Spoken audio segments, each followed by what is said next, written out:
안녕하십니까? 안녕하세요. 들리세요? 예, 같이 기도하시겠습니다.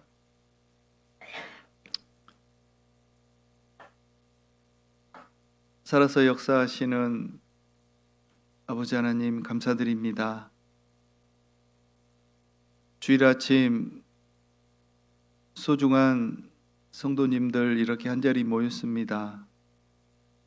머리 숙여 기도하는 저희 모두에게 말씀과 은혜로 가득 채워주시고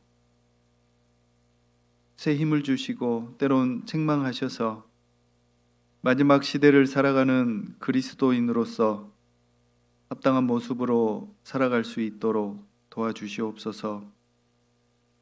여러 가지 형편과 사정으로 함께하지 못한 분들 붙잡아 세워주시고 다음 이 시간에는 모두가 함께할 수 있도록 도와주시옵소서. 전국 교회에 모이는 곳마다 동일한 은혜로 채워주시고 해외에 있는 모든 교회와 특별히 선교사님들 가정에 주님의 더욱 크신 은혜로 가득 채워주시옵소서. 오늘 말씀의 시종을 자비하신 성령님의 손길에만 의지합니다. 저희를 구원하시고 사랑하시는 주 예수님 이름으로 감사하며 기도드립니다. 아멘. 성경 찾겠습니다. 요한복음 20장입니다.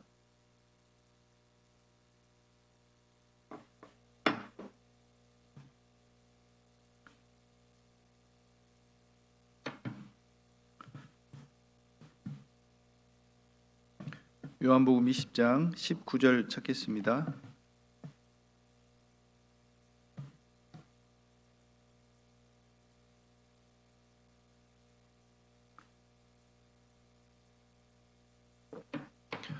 요한복음 20장 19절입니다. 이날 곧 안식 후 첫날 저녁 때에 제자들이 유대인들을 두려워하여 모인 곳의 문들을 닫았더니 예수께서 오사 가운데 서서 가라사대 너희에게 평강이 있을지어다. 이 말씀을 하시고 손과 옆구리를 보이시니 제자들이 주를 보고 기뻐하더라. 예수께서 또 가라사대 너희에게 평강이 있을지어다. 아버지께서 나를 보내신 것 같이 나도 너희를 보내노라. 네, 됐습니다. 네, 주변에 있는 분들과 같이 인사 한번 하시죠. 반갑습니다.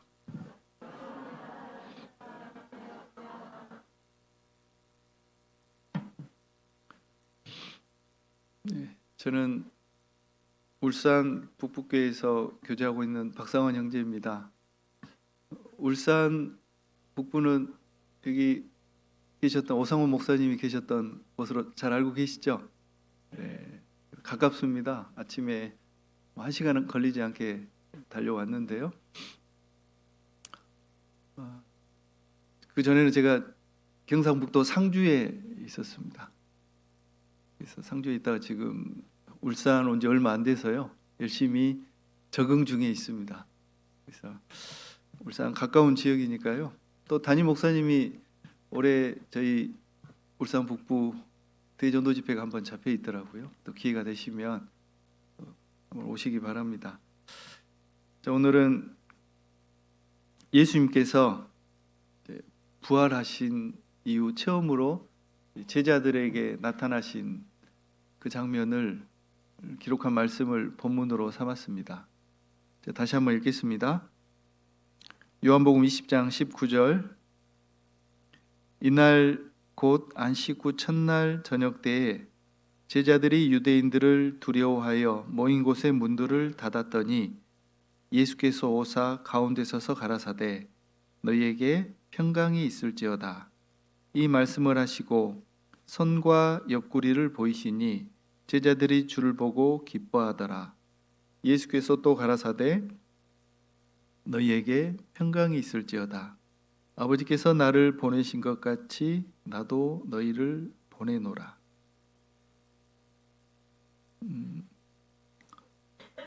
제자들은 두려움 속에 있었습니다. 그래서 문을 꼭 닫은 후에 두려움 속에 모여 있다라고 기록을 하고 있는데요. 스승으로서 따르던 예수님께서 갑자기 십자가에 못 박혀 죽고, 그리고 예수를 따르던 자들을 잡아들이거나 추방하거나 또 죽을 수도 있는 그런 상황이었습니다. 그런 두려움 속에 제자들이 모여 있을 때 예수님께서 나타나셔서 해주신 처음 말씀이 나온 곳입니다. 예수님께서 제자들에게 했던 첫 번째 말이 뭐였죠? 너희에게 평강이 있을지어다 말씀해 주셨습니다. 그래서 오늘은 평안의 노래라는 제목을 가지고 말씀을 쭉 살펴보도록 하겠습니다.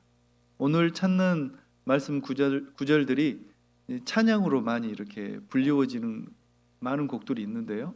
제가 그런 말씀들을 위주로 한번 쭉 정리를 해봤습니다.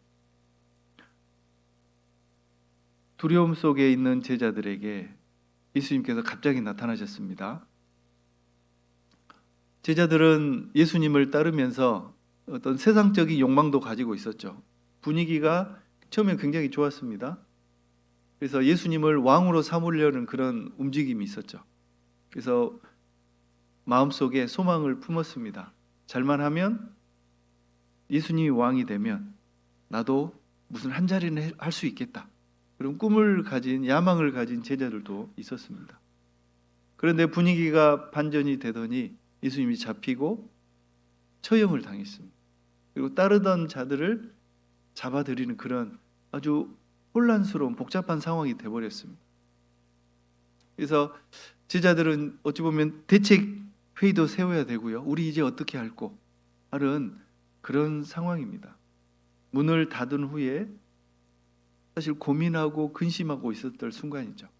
그때 예수님께서 갑자기 나타나셨습니다. 너희에게 평강이 있을지어다 말씀하셨는데 제자들은 예수님인지도 사실 의심을 했죠. 어떤 천사인지 아니면 귀신인지. 그래서 예수님께서 일부러 손과 옆구리에 못자국, 창자국을 남겨두시고 제자들에게 보여주셨습니다. 그때 제자들의 어떤 마음이 어땠을까요? 부활하신 예수님을 직접 눈으로 봤습니다. 제자들에게는 큰 평안이 찾아왔을 겁니다. 예수님도 처음 말씀하셨죠. 너희에게 평강이 있을지어다. 이때 제자들에게 다가온 그 평강은 바로 구원받은 모든 그리스도인들에게도 동일하게 있을 겁니다. 정도의 차이는 있겠지만 구원받은 그리스도인들이라면 그 평안이, 제자들에게 주어진 평안이 나에게도 있는 겁니다. 우리 앉아 계신 형제 자매님들 다 그 평안을 가지고 계십니까? 너무 평안해서 지금 평안히 쉬려고 하시는 분들이 보이기 시작하는데요. 오늘 날씨가 너무 따뜻한가요?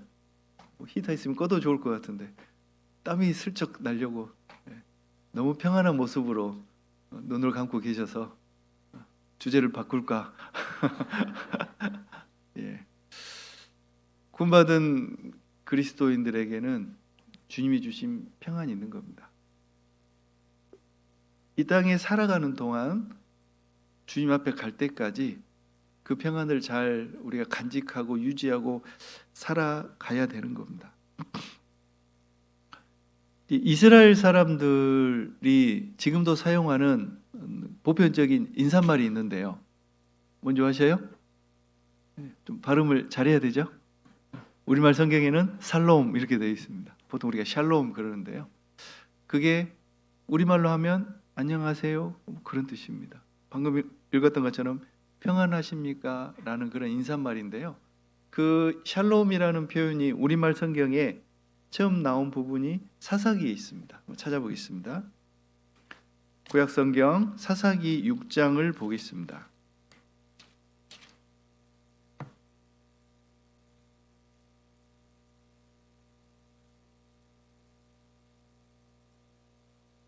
사사기 6장 22절 사사기 6장 22절입니다. 지금 이 상황은 이제 하나님께서 기드온을 사사로 세우시는 그런 과정 속에 있었던 상황인데요. 22절 기드온이 그가 여호와의 사자인 줄 알고 가로되 슬프도소이다 주 여호와여 내가 여호와의 사자를 대면하여 보았나이다. 여호와께서 그에게 이르시되 너는 안심하라 두려워 말라 죽지 아니하리라 하시니라. 기드온이 하나님께 속한 사자인 줄 알고 나는 죽었구나 하는 그런 생각을 했습니다. 죽지 않을 것이다. 기드온이 왜 그런 생각을 했을까요? 성경이 우리 시대보다 훨씬 앞서간다는 게 맞죠. 하나님은 대면이에요, 비대면이에요? 비대면. 그렇죠? 아, 내가 하나님을 대면하여 보았다. 죽는 거잖아요. 안심해라. 나를 직접 본 건 아니다. 비대면이었죠. 하나님은 비대면, 성도들은 대면에서 교제를 해야 됩니다. 24절 기드온이 여호와를 위하여 거기서 단을 쌓고 이름을 여호와 살롬이라 하였더라. 여호와 살롬 밑에 뭐라고 되어 있습니까? 여호와는 평강이라 이렇게 되어 있죠. 그래서 여호와 샬롬 그러면 하나님 주시는 평안, 평강 속에 잘 있는지 서로의 안부를 묻는 인사말입니다. 이 인사말은 어떤 그 지역의 역사를 담고 있는 경우가 종종 있습니다. 영어로 아침 인사가 뭐죠? 예, 발음이 좋으십니다. 네네. 영국은 흐릿한 날씨가 대다수입니다. 그래서 오늘같이 이렇게 화창한 날이 되면 너무 날씨가 좋잖아요. 그래서 날씨 굿, 그래서 날씨가 정말 좋은 아침, 그래서 굿모닝이라는 인사말이 생겼다고 합니다.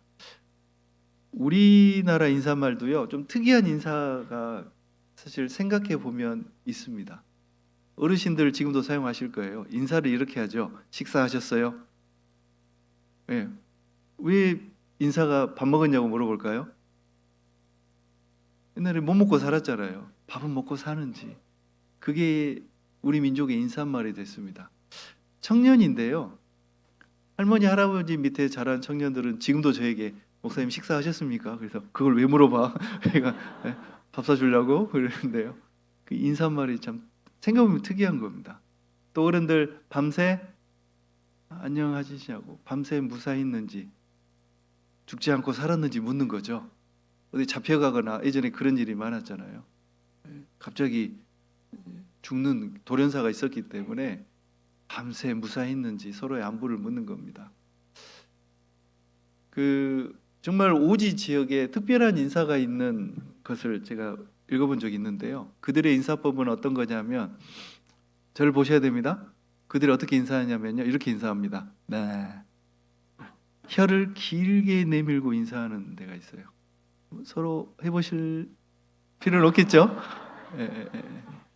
서로 민망하겠죠. 우리 문화에서는 민망하잖아요. 근데 그 지역은 외지인들과 굉장히 고립된 미기 지역이기 때문에 어떤 종족끼리, 부족끼리 싸우는 경우도 많잖아요. 서로 뺏고 빼앗는 그런 경우들이 있습니다. 그래서 굉장히 경계를 하는 곳입니다. 그래서 알지 못하는 외부에서 누군가 다가오면 혼자는 절대 나가지 않는다고 그러죠. 몇 사람이 몰려 나가면서 뒤에 있는 사람은 입안에 독침을 머금고 간답니다. 그래서 앞에 있는 사람이 이야기하다 분위기가 이상하면 그대로 훅 쏴버린대요. 그래서 혀를 이렇게 내민다는 것은 우리 안전한 사이다. 나 너 친구다 그런 뜻입니다. 길게 내밀수록 그러겠죠. 그래서 그런 인사가 여러 가지 인사가 있는 것처럼 이스라엘 사람들에게도 왜 샬롬이라는 인사가 생겼을까요? 우리가 잘 아는 것처럼 그들이 물론 죄를 지어서 그랬지만 전 세계 뿔뿔이 흩어지고 많은 민족 자체의 역사를 보면 어려움을 겪었습니다. 그렇지만 그들은 세상에서 이방 민족들 사이에서 죽임을 당하고 쫓김을 당하고 했을 때 마음 중심에 하나님이 주시는 평안을 붙잡고 살아갔던 거죠. 서로를 응원하기도 하고 다시 한번 기억하게 하는 인사말이 여호와 샬롬하고 인사를 했던 겁니다. 그래서 주님이 주시는 그 평안이 정말 내 안에 있어야만 어디를 가든지 어떤 상황이 되든지 우리가 그걸 잘 지켜나가고 인내할 수 있는 것이라 할 수 있겠습니다. 그래서 평강이라는 게 우리의 삶 속에서 굉장히 중요한 부분을 차지하는 겁니다. 예수님께서 이 땅에 계시는 동안 또 부활하신 이후에도 계속해서 평안을 말씀하셨던 겁니다. 마태복음 찾아보겠습니다. 마태복음 28장입니다.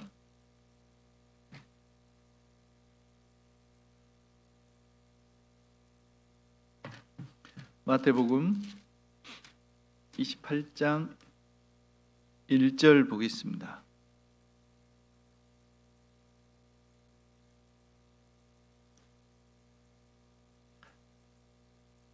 마태복음 28장 1절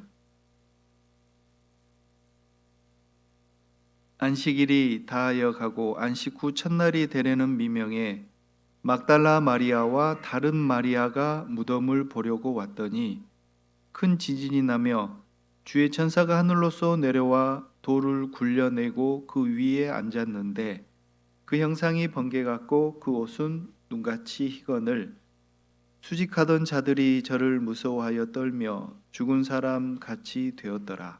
천사가 여자들에게 일러 가로되 너희는 무서워 말라. 십자가에 못 박히신 예수를 너희가 찾는 줄을 내가 아노라. 그가 여기 계시지 않고 그의 말씀하시던 대로 살아나셨느니라. 와서 그의 누우셨던 곳을 보라. 또 빨리 가서 그의 제자들에게 이르되 그가 죽은 자 가운데서 살아나셨고 너희보다 먼저 갈릴리로 가시나니 거기서 너희가 배우리라 하라. 보라, 내가 너희에게 일렀느니라 하거늘. 사실 부활하신 예수님을 가장 처음 만난 사람들은 제자들이 아니었습니다. 바로 이 장면에서 믿음의 여인들이, 자매들이 먼저 부활하신 예수님을 만나게 됩니다. 이 믿음의 적극성 하면 자매님들이 좀 더 있죠. 인정 안 하, 형제님들 인정 못 하시나 봅니다. 보통 보면 자매님들이 더 믿음 부분에서는 더 적극적으로, 어쩌면 하나님이 또 그렇게 해놓으신 어떤 창조의 섭리라고도 할 수 있을까요? 어떤 좀 그런 부분은 또 형제님들이 따라가지 못하는 그런 또 점이 있습니다. 여기도 봐도 알 수 있겠죠. 제자들은 두려움에 떨고 있는데 무덤 예수님을 찾아간 것은 자매들이었습니다. 근데 갔더니 이미 비어 있었죠. 천사가 알려줍니다. 예수님 이미 살아나셨고 곧 제자들을 만나러 간다 하니 전해달라. 이 소식을 들은 이 믿음의 여인들은요, 놀라고 두렵고 사실 여러 가지 그 마음을 품고 급하게 제자들에게 이제 달려갑니다. 보겠습니다. 8절. 그 여자들이 무서움과 큰 기쁨으로 무덤을 빨리 떠나 제자들에게 알게 하려고 다름질할세. 예수께서 저희를 만나 가라사대 평안하뇨 하시거늘 여자들이 나아가 그 발을 붙잡고 경배하니 이에 예수께서 가라사대 무서움 말라. 가서 내 형제들에게 갈릴리로 가라 하라. 거기서 나를 보리라 하시니라. 네. 보십시오. 이 무서움과 큰 기쁨으로 달려가는 여인들 향해 예수님이 갑자기 또 나타나셨습니다. 예수님이 갑자기 이제 나타나신 겁니다. 처음으로. 그때 하신 말씀이 뭡니까? 역시 그 여인들에게도 평안을 물으셨습니다. 평안하뇨? 근데 이 평안하뇨라는 것을 원어 성경을 찾아보면요, 카이레테라고 하는 지금도 이스라엘 사람들이 사용하는 인사말이래요. 기쁨, 평안을 묻는 인사말입니다. 우리가 안녕하세요 하는 것처럼 평안하뇨? 예수님께서 또 역시 이 여인들에게 나타나서 처음 하셨던 말씀이 제자들에게 하셨던 말씀과 비슷한 겁니다. 평강을 말씀하십니다. 그래서 이 땅에 있는 동안에는 평안한 것이 참 중요합니다. 마음 중심에. 그러니까 예수님께서 부활하셔서 처음 만난 제자들 여인들에게 계속 평안을 이야기하고 평안하라, 평안을 주노라 라고 말씀을 하셨던 겁니다. 그러면서 부활하시고 이제 승천하시면서까지 함께 하실 것을 약속하셨죠. 28장 18절입니다. 마태복음 28장 18절.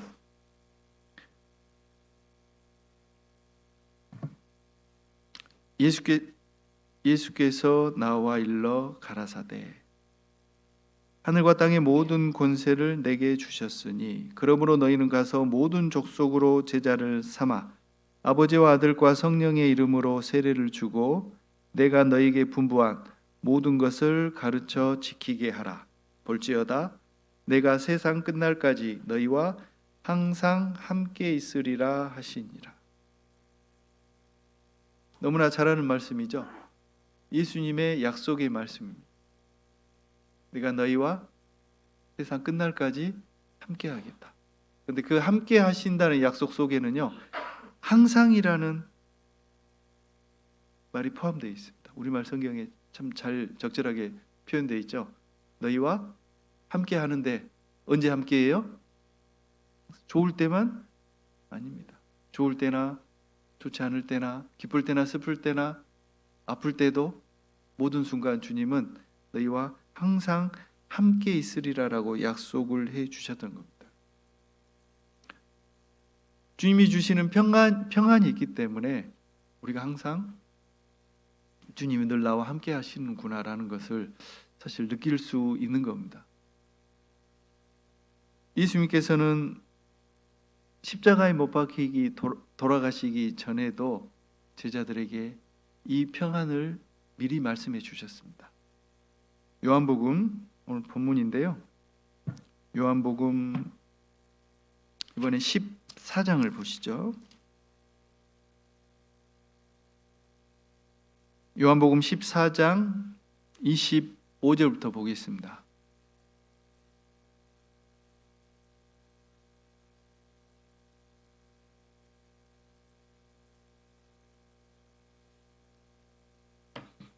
요한복음 14장 25절.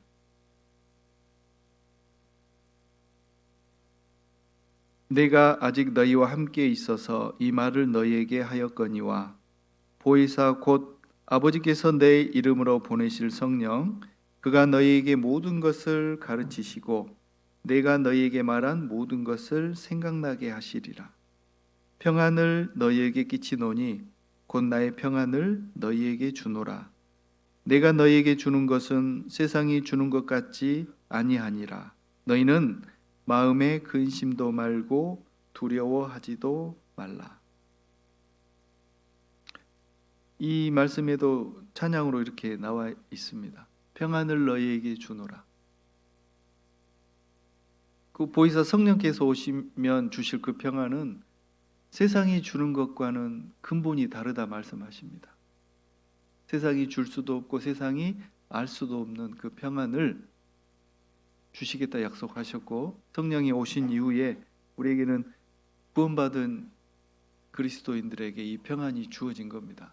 이 평안은 받아본 사람만이 알 수 있는 거죠. 아무리 이야기해도 표현할 수가 없는 게 주님이 주시는 그 평안이라 할 수 있겠습니다.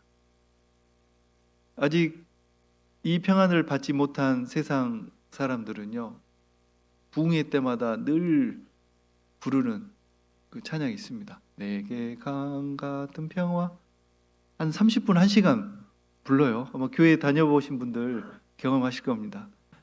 그 박자가 점점 빨라지죠. 점점 빨라지는데 할렐루야 하면서요.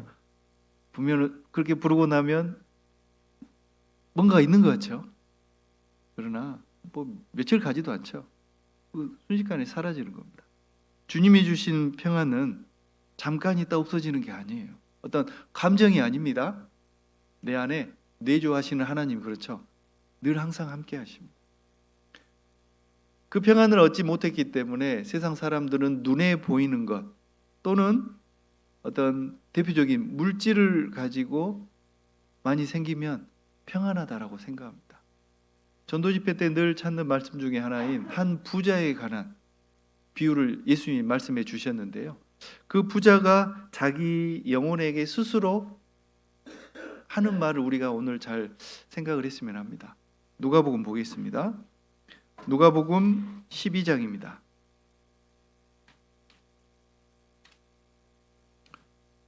누가복음 12장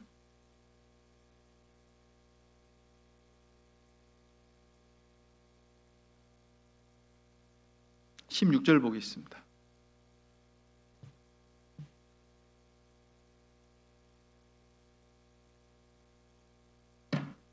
누가복음 12장 16절. 또 비유로 저에게 일러 가라사대 한 부자가 그 밭의 소출이 풍성함에 심중에 생각하여 가로되 내가 곡식 쌓아둘 곳이 없으니 어찌할꼬 하고 또 가로되 내가 이렇게 하리라 내 곡간을 헐고 더 크게 짓고 내 모든 곡식과 물건을 거기 쌓아두리라. 또 내가 내 영혼에게 이르되 영혼아 열에 쓸 물건을 많이 쌓아두었으니 평안히 쉬고 먹고 마시고 즐거워하자 하리라 하되. 네. 부자가 자기 영혼에게 말하는 거 보세요. 영혼아 열에 쓸 물건을 많이 쌓아두었으니 평안하라. 예, 이젠 됐다 그겁니다. 그 부자를 향해 하나님 뭐라 하셨죠? 20절입니다.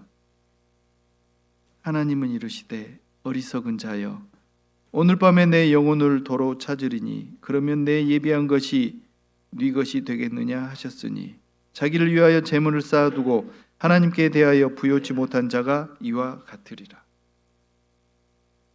이 부자는 스스로에게 위로를 합니다. 자기 영혼에게. 됐다. 왜요? 창고를 하나 더 지었어요.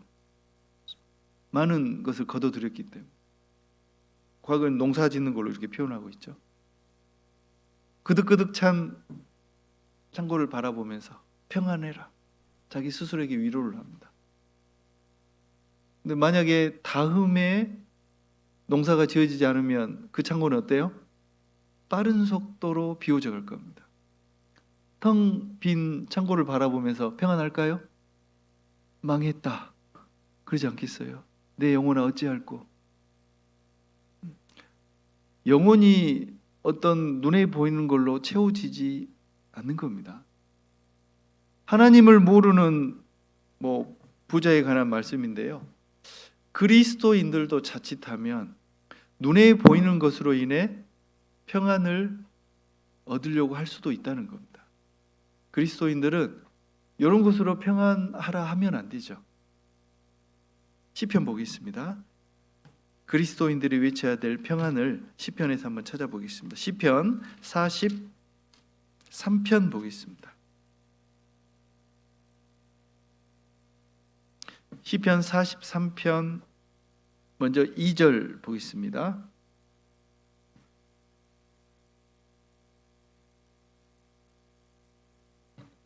시편 43편 2절.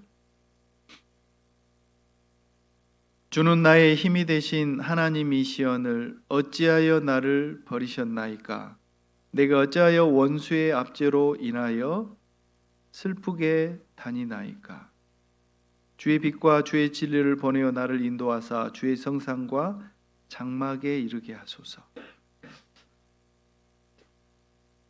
앞부분 시편 43편 앞부분을 읽어보면 좋은 내용의 시가 아닙니다. 한탄하고 있습니다. 어찌하여 나를 버리셨나이까? 이런 시를 비탄시, 보통 그렇게 분류를 합니다. 너무너무 힘들어서 하나님께 부르짖는 장면이죠. 성경을 여기까지 읽는 분은 없겠죠? 끝까지 읽어봐야 돼요. 우리 인생의 앞부분은 그랬지만 이 시편 기자도 역시 그랬지만요. 하나님께 나아가서 평안을 얻고 기쁨을 노래합니다. 4절 그런즉 내가 하나님의 단에 나아가 나의 극락의 하나님께 이르리이다. 하나님이여 나의 하나님이여 내가 수금으로 주를 찬양하리이다. 내 영혼아 내가 어찌하여 낭망하며 어찌하여 내 속에서 불안하여 하는고 너는 하나님을 바라라. 나는 내 얼굴을 도우시는 내 하나님을 오히려 찬송하리로다. 우리는 우리 영혼을 향해 어찌하여 낭망하고 어찌하여 불안하여 하는고 너는 하나님을 바라라. 나의 극락의 하나님께 나아가리라. 극락이라니까 불교 용어 아닙니다.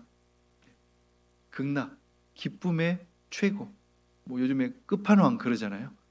최고의 기쁨을 주신 하나님께 나아가서 위로를 얻었음을 노래하고 있는 겁니다. 우리 그리스도인들은 하나님을 통해서 오는 그 평안, 기쁨을 통해 만족을 얻을 수 있는 존재들이죠. 시편을 몇 군데서 찾아볼게요. 시편 116편 보겠습니다.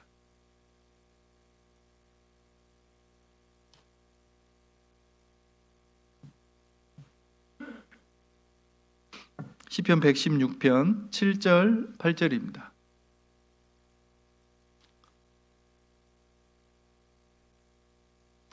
시편 116편 7절 8절 내 영혼아 내 평안함에 돌아갈지어다. 여호와께서 너를 후대하심이로다. 주께서 내 영혼을 사망에서 내 눈을 눈물에서 내 발을 넘어짐에서 건지셨나이다. 내 영혼아 내 평안함에 돌아갈지어다. 하나님 여호와께서 너를 후대하심이로다. 하나님께로 돌아갔을 때 하나님이 주신 평안을 우리가 알고 만족할 줄 알고 하는 그리스도인들에게 주님이 주시는 겁니다. 시편이 계속 그걸 노래하고 있는 겁니다. 많은 시편을 다윗 왕이 기록을 했죠. 다윗 왕의 어떤 그런 시가 기록될 당시 결코 평안한, 육신적으로 봤을 때 평안한 시기가 아니었습니다. 사울에게 10년 동안 쫓김을 당하고요. 아들 압살롬에게 또 1년 넘게 쫓김을 당하고 뭐가 평안하겠어요? 그런데 다윗은 주님이 주신, 하나님이 주시는 그 평안을 심령 마음속에 붙잡고 있었기 때문에 진정으로 그런 상황이었지만 평안을 누리고 살았던 겁니다. 그걸 노래하고 있는 겁니다. 시편 4편입니다. 시편 4편 7절 8절 보겠습니다.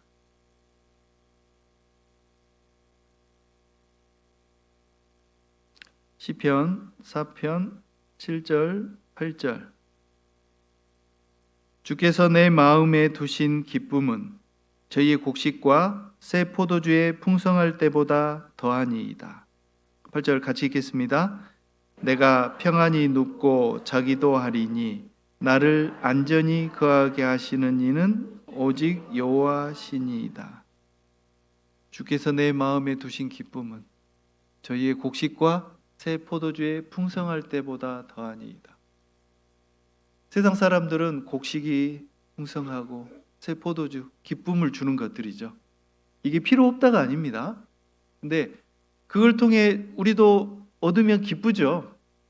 근데 그게 하나님이 주시는 것과는 근본적인 차이가 있다는 겁니다. 내가 평안히 눕고 자기도 하리니 나를 안전히 거하게 하시는 이는 오직 여호와시다. 그리스도인들이 평안히 눕고 잘 수 있는 이유가 뭐예요? 주님이 주신 평안이 있기 때문에 그렇다고 합니다. 시편에 있는 내용들이 우리 형제 자매님들의 삶 속에서도 나의 어떤 간증 노래가 되기를 바랍니다. 이사야 57장 보겠습니다.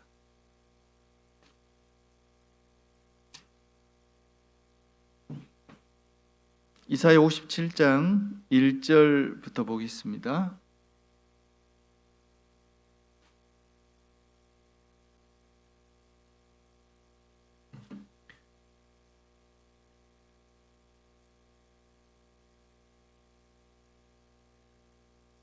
이사야 57장 1절 의인이 죽을지라도 마음에 두는 자가 없고 자비한 자들이 취하여 감을 입을지라도 그 의인은 화액 전에 취하여 감을 입은 것인 줄로 깨닫는 자가 없도다.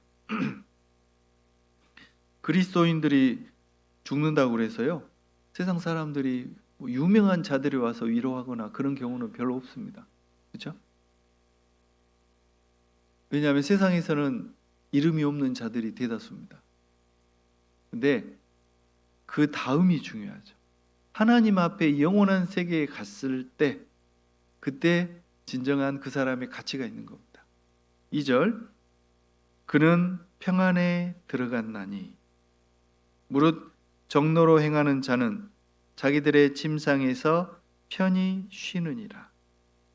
그는 평안에 들어갔나니 영원한 안식으로 간 겁니다. 영원한 평안으로. 하나님 품에 안긴 그리스도인들은요, 영원한 평안, 영원한 안식으로 들어갔습니다.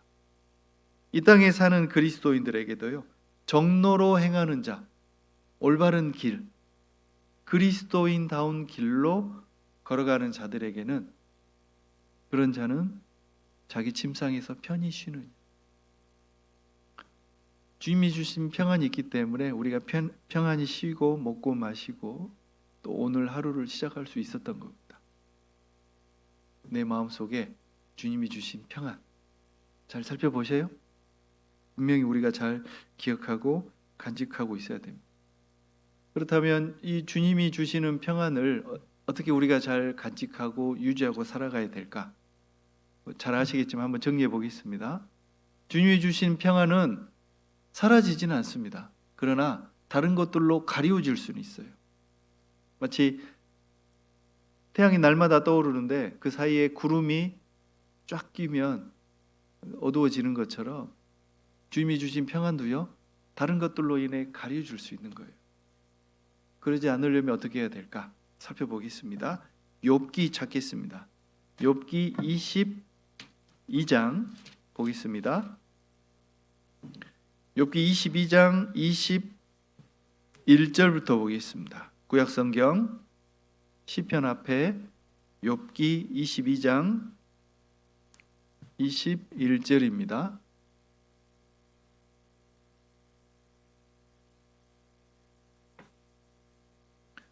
욥기 22장 21절.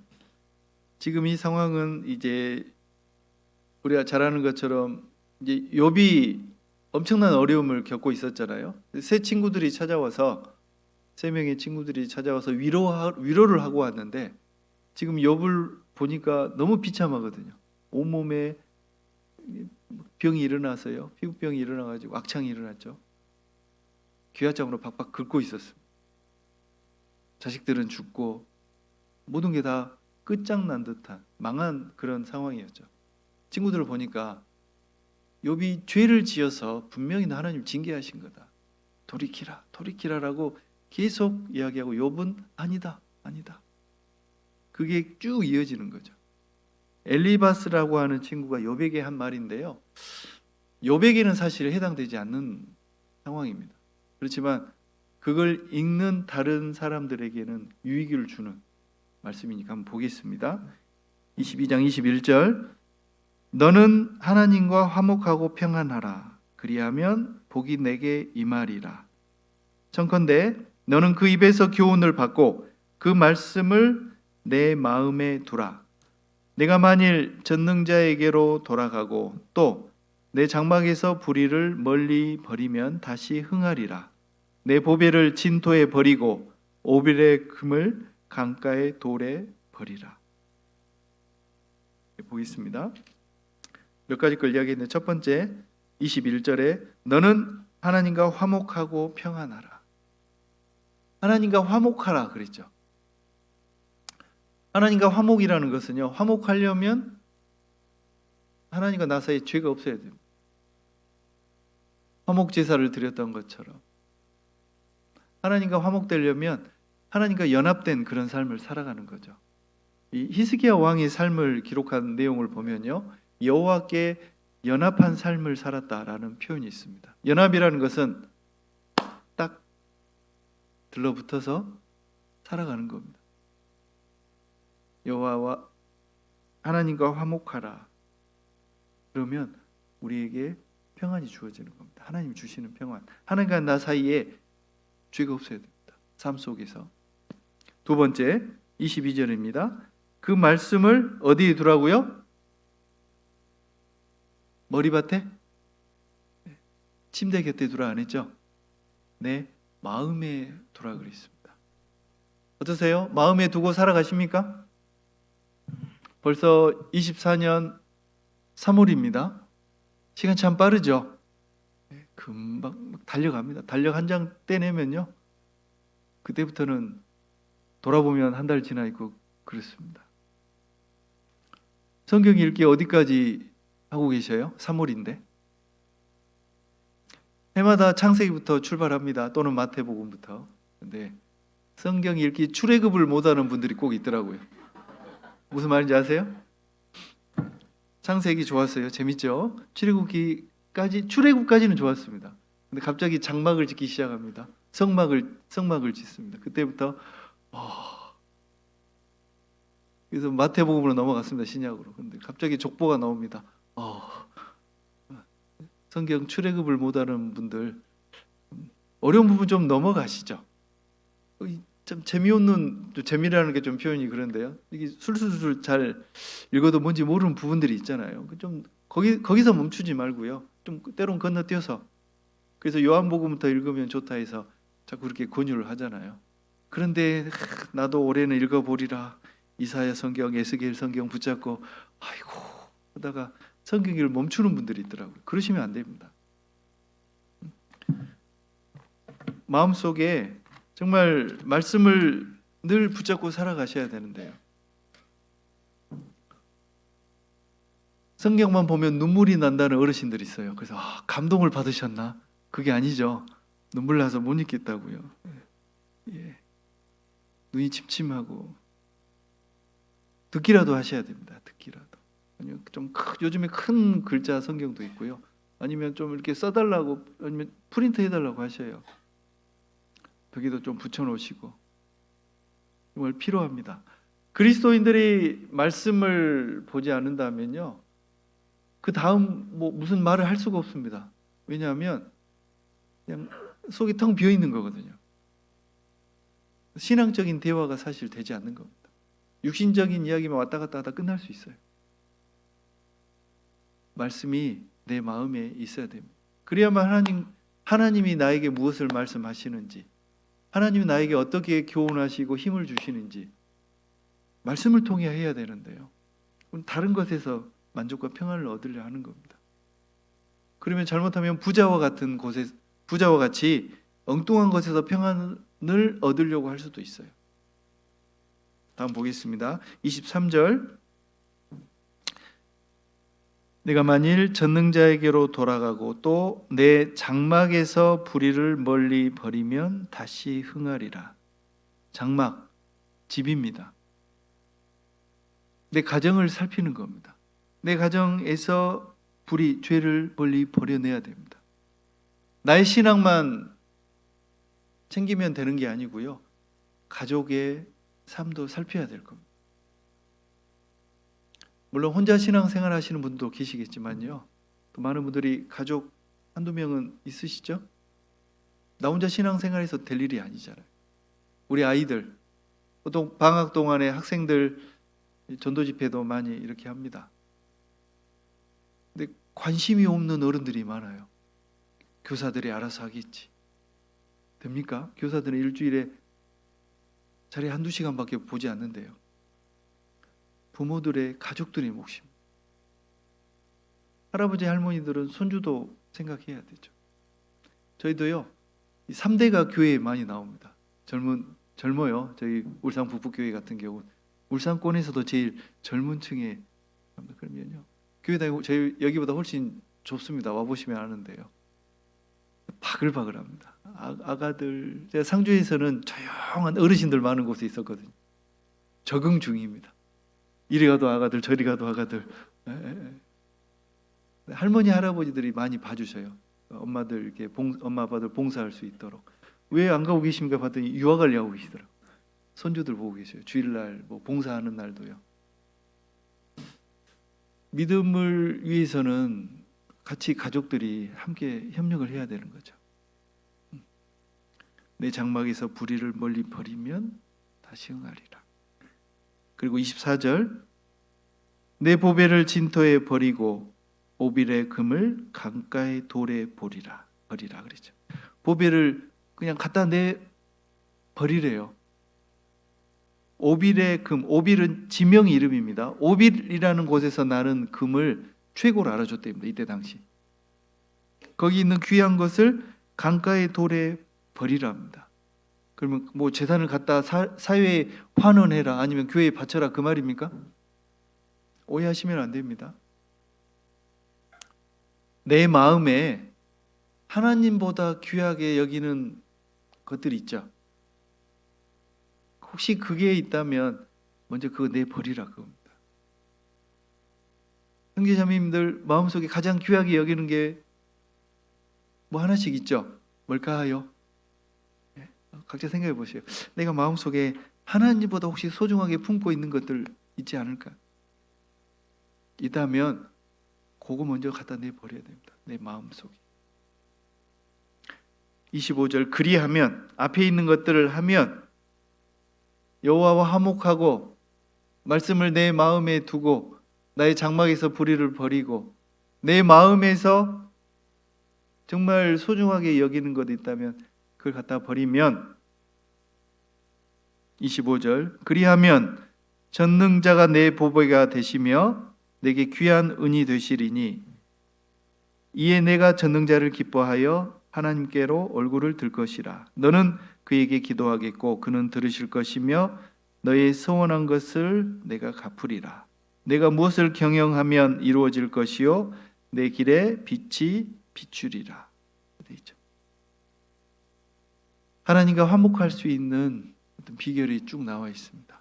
한번 다시 한번 쭉 생각해 보시고요, 읽어 보시고 정말 내 삶 속에서 하나님과 화목할 수 있는 실제 내 삶 속에서 적용이 되어야겠습니다. 우리는 구원받은 그리스도인들은 주변에 있는 사람들보다 먼저 하나님이 주신 평안을 소유한 사람들입니다. 그래서 우리는 이 주님께로부터 받은 이 평안을 전해야 될 책임이 있습니다. 우리 보통 십자가의 전달자, 뭐 찬양에도 그 있잖아요. 오늘 주제로 하면 우리는 평안의 전달자라고도 할 수 있습니다. 평안의 메신저. 세상 사람들에게 우리가 이 평안을 전해야 될 책임이 있는 사람들이에요. 그러려면 내가 이 평안을 잘 누리고 살아야겠죠. 내가 평안해야 다른 사람들에게 평안을 전해줄 거 아닙니까? 빌레몬서 보겠습니다. 신약성경 빌레몬서 1장 4절입니다. 빌레몬서를 잘 못 찾는 분 히브리서는 빨리 찾죠? 히브리서 찾아보셔요. 바로 앞에 빌레몬서가 있습니다. 구약에서 빌레몬을 찾고 있는 분 회개하시기 바랍니다. 신약성경 히브리서 앞에 빌레몬서 1장 4절부터 보겠습니다.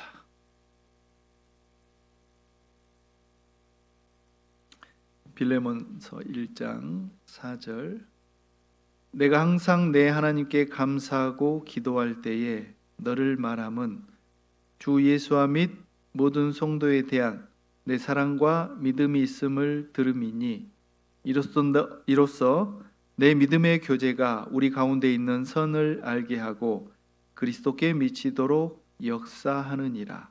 형제여, 성도들의 마음이 너로 말미암아 평안함을 얻었으니 내가 너의 사랑으로 많은 기쁨과 위로를 얻었노라. 이 말씀 읽을 때마다 7절이죠. 좀 멋진 표현이라 생각하는데요. 형제여, 성도들의 마음이 너로 말미암아 평안함을 얻었으니, 이 형제여 대신 제 이름 넣어서 한번 읽어봅니다. 같이 한번 해보실래요? 소리 나면 쑥스러우니까 속으로요. 형제 대신 본인 이름 넣어서 얻었으니까 한번 읽어보세요. 시작. 속으로 하자 해도 그냥.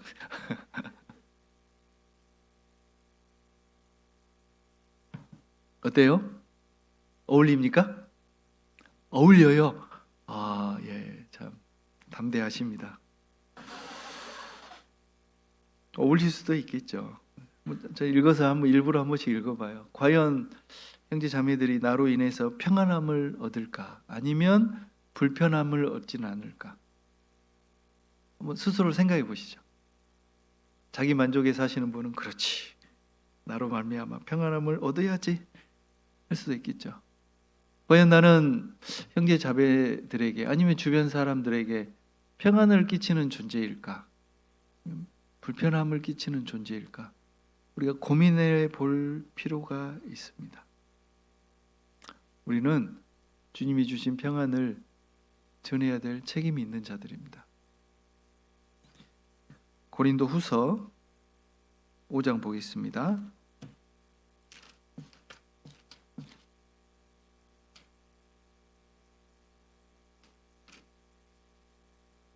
고린도 후서 5장 18절 19절입니다. 신약성경 고린도 후서 5장 18절 19절. 모든 것이 하나님께로 났나니 저가 그리스도로 말미암아 우리를 자기와 화목하게 하시고 또 우리에게 화목하게 하는 직책을 주셨으니 이는 하나님께서 그리스도 안에 계시사 세상을 자기와 화목하게 하시며 저희의 죄를 저희에게 돌리지 아니하시고 화목하게 하는 말씀을 우리에게 부탁하셨느니라.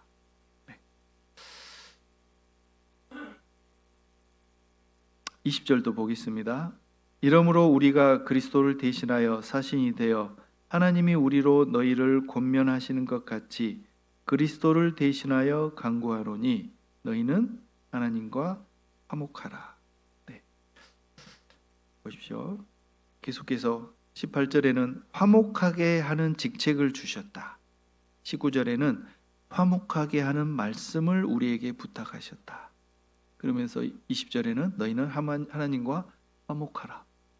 화목, 화평, 평안 다 같은 뜻입니다. 화목하게 하는 직책, 화목하게 하는 말씀을 먼저 우리에게 주셨습니다. 또 우리는 그걸 누군가에게 전해야 될 책임이 있는 자들입니다. 그래서 내가 화목하고 또 내가 속한 교회가 화목해야 됩니다. 평안해야 됩니다.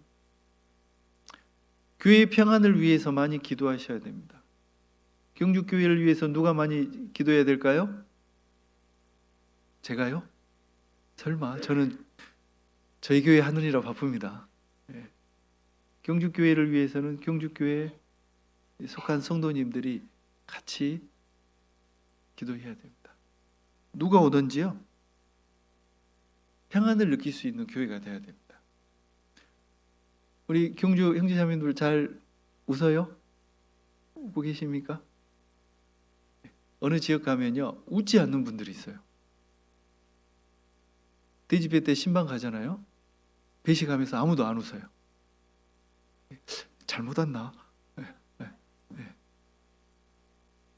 어떠세요? 누가 오든지 평안함을 이 교회 정말 따뜻하다. 히타를 돌려서 따뜻하다가 아니라 성도님들의 어떤 얼굴에서 그 평안함이 참 묻어 나왔을 때 나 정말 이 교회에 뭔가 있는 것 같다 그런 느낌을 줘야 되는데요. 여기다 다 전부 내천자 긋고 이렇게 다니면요 왔다가도 도망갈 거예요. 나중에 한번 볼게요. 오늘 배식할 때도 봐봐야지. 주방은 못 들으시나요? 이게 참 중요합니다. 그래서 교회가 평안할 수 있도록 정말 우리가 같이 교회를 위해서 기도하는 게 정말 중요합니다. 에베소서 보겠습니다. 에베소서 4장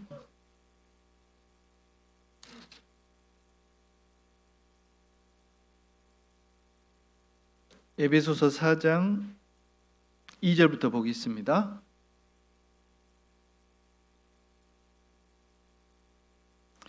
에베소서 4장 2절입니다.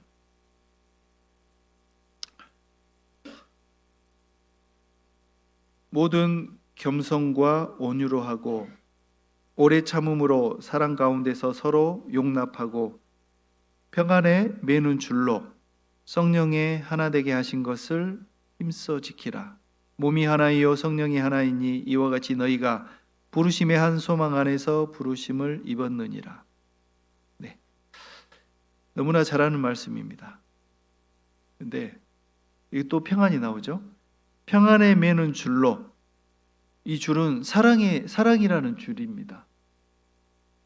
평안에 매는 줄로 성령의 하나 되게 하신 것을 힘써 지키라. 우리에게 하나 되라고 하지 않으셨죠? 성령이 하나 되게 하셨으니 그 하나 되게 하심을 지키라 그랬습니다. 근데 사용되는 도구가 뭐예요? 평안에 매는 줄. 사랑으로, 평안으로 하나 되게 놓으신 것을 힘써 지키라라고 말씀을 하셨습니다. 그래서 교회를 통해 하나님이 전도하시잖아요. 그러려면 내가 속한 교회가 평안해야 돼. 초대교회에 두 기둥과 같은 사도들이 있었습니다. 베드로와 요한인데요. 이 두 사람의 원래 직업이 뭐죠?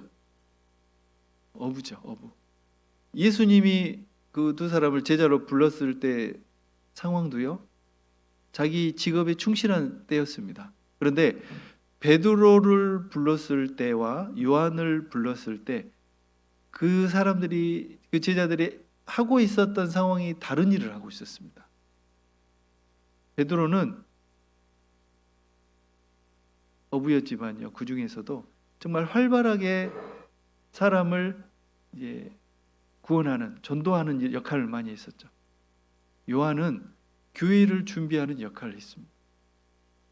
보겠습니다. 두 제자들이 무엇을 하고 있을 때 부르셨느냐? 마태복음입니다. 성경에 이렇게 기록하신 이유가 있겠죠. 마태복음 4장 18절입니다.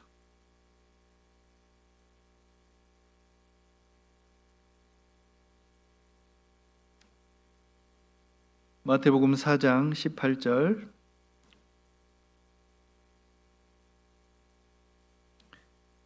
갈릴리 해변에 다니시다가 두 형제 곧 베드로라 하는 시몬과 그 형제 안드레가 바다에 금을 던지는 것을 보시니 저희는 어부라. 말씀하시되 나를 따라오너라. 내가 너희로 사람을 낚는 어부가 되게 하리라 하시니 저희가 곧 그물을 버려두고 예수를 좇으니라. 베드로가 뭘 하고 있었어요? 그물을 던졌어요. 고기를 잡고 있는 순간 예수님이 불렀습니다. 반면 요한을 보겠습니다. 21절. 거기서 더 가시다가 다른 두 형제 곧 세베대의 아들 야고보와 그 형제 요한이 그 붙인 세베대와 한 가지로 배에서 금을 깁는 것을 보시고 부르시니 저희가 곧 배와 부친을 버려두고 예수를 좇으니라. 요한은 뭘 하고 있었습니까? 그물을 깁고 있었죠. 똑같은 어부였는데요, 다른 일을 하고 있을 때 예수님이 불렀습니다. 이처럼 베드로는 초대교회에 담대하게 복음을 전했습니다. 베드로가 복음을 전하면 수천 명이 구원받는 역사가 일어났죠. 반면 사도 요한의 또 하나의 어떤 별명이라 할 수 있는데요, 사도 요한을 어떤 사도로 부르냐면 사랑의 사도로 부릅니다. 사랑, 평안에 매는 줄, 사랑에 매는 줄로, 사랑이라는 줄로 그 그물을 만들었습니다. 교회이죠. 전도 집회 때 많은 분들이 옵니다. 근데 끝날 쯤 되면 어때요? 차차차 빠져나가죠. 물론 요즘 시대의 어떤 흐름, 사람들의 마음이 그러기도 하지만요, 교회라는 그물이 찢겨 있으면 안 됩니다. 찢어져 있으면 어때요? 그물이 찢어지면 아무리 열심히 그물 던져도요, 다 빠져나가 버립니다. 교회라는 그물이 잘 준비되어 있어야 구원이 이루어지고 교회 안에 거하는 분들이 점점 생겨날 겁니다. 전도하는 것도 중요한데요, 교회가 잘 정비가 되어 있어야 됩니다. 두 사도가 그 역할을 했어요. 복음을 담대히 전하는 베드로 사도, 사랑이라는 그물로 교회를 든든히 세운 사도 요한. 그래서 계속해서 사도 요한은 사랑하라, 사랑하라 라고 외쳤던 겁니다. 요한 1서 보겠습니다. 요한 1서 4장입니다.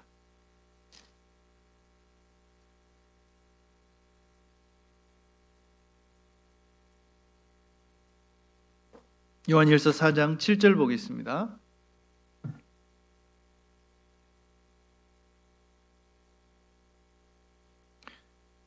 요한 1서 4장 7절입니다.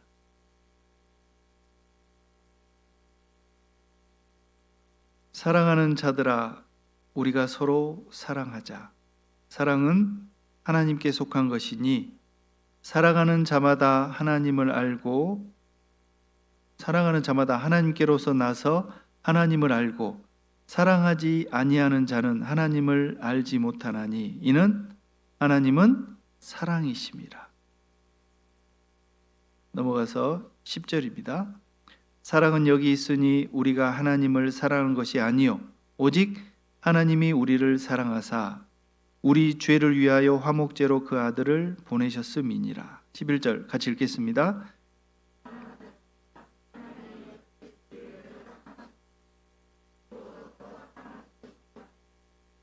네. 사랑의 사도께서 교회를 향해 강조하시는 겁니다. 하나님은 사랑이시다. 우리가 서로 사랑하는 것이 마땅하다. 마땅하다는 것은 해도 되고 안 해도 되고가 아니죠. 당연한 겁니다. 근데 왜 사도 바울께서 평안에 매는 줄로 성령이 하나 되게 하신 것을 힘써 지키라 하셨을까요? 마귀가 그 하나됨을 깨트리려고 하기 때문에 그렇습니다. 그렇죠? 그래서 나의 평안만 있으면 된다 그게 아니죠. 내가 속한 교회가 평안할 수 있도록 교회를 위해서 많이 기도하셔야 됩니다. 그래야만 누가 오든지 여기서 평안을 얻어갈 수 있는 겁니다. 야고보서 또 보겠습니다. 조금 앞으로 가서요. 야고보서 3장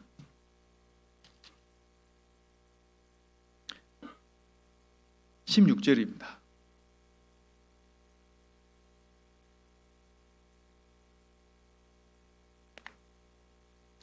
야고보서 3장 16절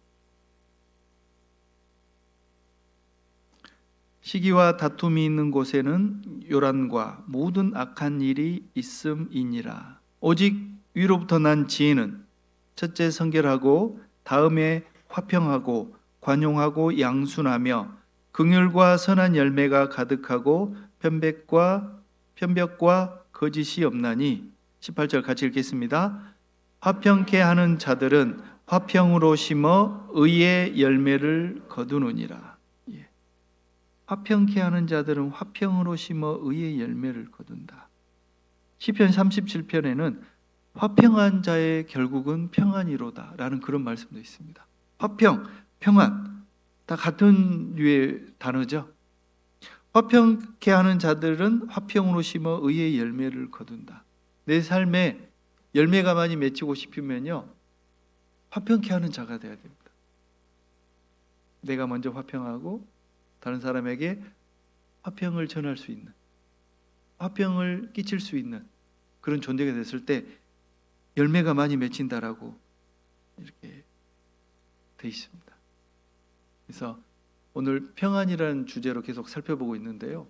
우리가 주님 앞에 갈 때까지 이 땅에 사는 동안 이 평안을 늘 간직하고 다시 한번 확인하고 깨지지 않도록 아까 말씀드렸죠? 없어지지는 않습니다. 그러나 내 마음에 내 심령에 다른 것이 가득 차버리면 이 평안이 흔들리고 깨질 수는 있는 거예요. 졸음이 가득 차 있는데 누가 흔든다. 어때요? 졸음이 깨져버리죠. 그러나 또 가만히 있으면 어때요? 다시 졸음으로 가득 차는 것처럼 평안도 마찬가지. 평안도요. 우리가 잘 하고 하나님의 것을 채웠을 때 평안을 잘 우리가 간직하고 흔들림 없이 아무리 누가 깨려고 해도요 흔들림 없이 살아갈 수 있는 겁니다. 마지막으로 민수기 찾겠습니다. 민수기 6장입니다. 이 시간에 마지막이라니까 평안이 확 찾아오죠. 민수기 6장 22절입니다.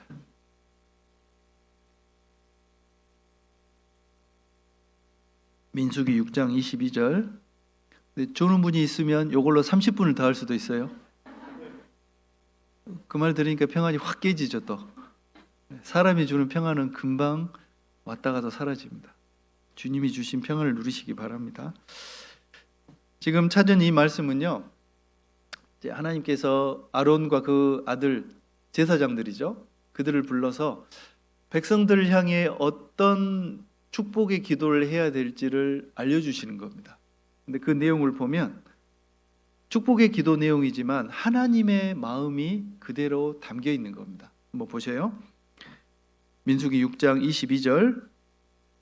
여호와께서 모세에게 일러 가라사대 아론과 그 아들들에게 구하여 이르기를 너희는 이스라엘 자손을 위하여 이렇게 축복하여 이르되 여호와는 내게 복을 주시고 너를 지키시기를 원하며 여호와는 그 얼굴로 내게 비치사 은혜 베푸시기를 원하며 여호와는 그 얼굴을 내게로 향하여 드사 평강 주시기를 원하노라 할지니라 하라.